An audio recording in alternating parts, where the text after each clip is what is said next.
तो आज मैं आपको एक कहानी सुनाने वाला हूँ। अगर आपको छोटी हॉरर कहानियाँ पसंद है तो अंत तक ज़रूर सुनिए। बिना समय बर्बाद किए शुरू करते हैं। ये बात तब की है जब मैं 5वीं क्लास में था। गर्मी की छुट्टियाँ अभी अभी ख़त्म हुई थी और स्कूल फिर से शुरू हुआ था। सब कुछ पहले जैसा था, बस एक चीज़ अलग थी। हमारा एक दोस्त विकास स्कूल नहीं आया। पहले तो हमने ध्यान नहीं दिया, सोचा बीमार होगा। लेकिन एक हफ्ता बीत गया, फिर पता चला वो बहुत ज़्यादा बीमार है और शायद अगले हफ्ते आएगा। अगले हफ्ते वो आया, लेकिन वो पहले जैसा नहीं था। चेहरा पीला, शरीर कमज़ोर और आंखें जैसे अंदर से खाली। ऐसा लग रहा था जैसे किसी ने उसकी जान ही निकाल ली हो। हमने क्लास में कुछ नहीं पूछा। हम इंतज़ार करते रहे रिसेस का।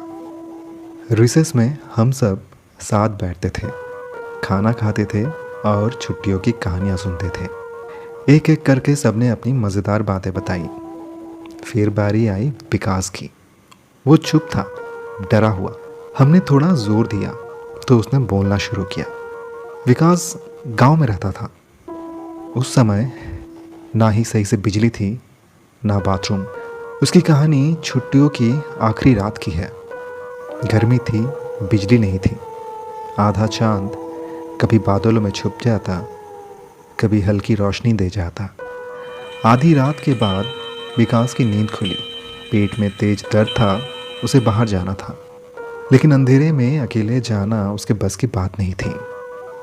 तो उसने अपने पापा को उठाया। उसके पापा उसे घर से थोड़ी दूर जंगल के पास ले गए।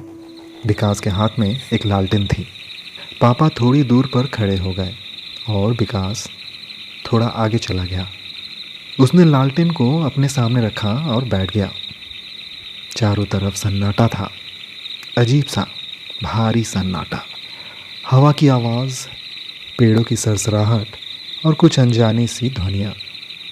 थोड़ी देर के लिए वो शांत हो गया, आसमां देखने लगा और तभी उसे महसूस हुआ जैसे कोई उसके पीछे खड़ा है। पहले उसने नज़रअंदाज किया, सोचा कोई जानवर होगा, लेकिन फिर वही एहसास और ज़्यादा करीब। इस बार उसने पीछे मुड़कर देखा। कुछ नहीं, बस उसकी परछाई जो लालटेन की वजह से बन रही थी। वो थोड़ा रिलैक्स हुआ और फिर से आगे देखने लगा। लेकिन पता नहीं क्यों उसने फिर से देखा और इस बार सब कुछ बदल गया। उसने कहा सब कुछ नॉर्मल लग रहा था जब तक उसने अपना शरीर थोड़ा सा हिलाया। उसकी परछाई हिली नहीं, वो वहीं की वहीं जमी रही, जैसे वो उसकी परछाई ही ना थी। विकास का शरीर ठंडा पड़ गया। वो अपने पापा को दूर खड़ा देख पा रहा था, लेकिन आवाज़ नहीं निकाल पा रहा था, ना हिल पा रहा था, ना बोल पा रहा था।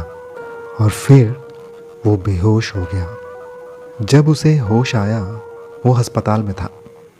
उसने सारी बात अपने परिवार को बताई। उन्होंने देर नहीं की, पूजा पाठ करवाया, सब कुछ किया गया। लेकिन उस रात के बाद विकास कभी पहले जैसा नहीं रहा।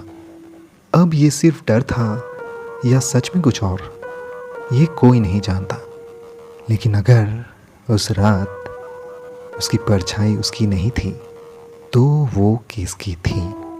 अगली बार जब आप अपनी परछाई देखें तो ज़रूर देखना वो आपके साथ चल रही है या नहीं।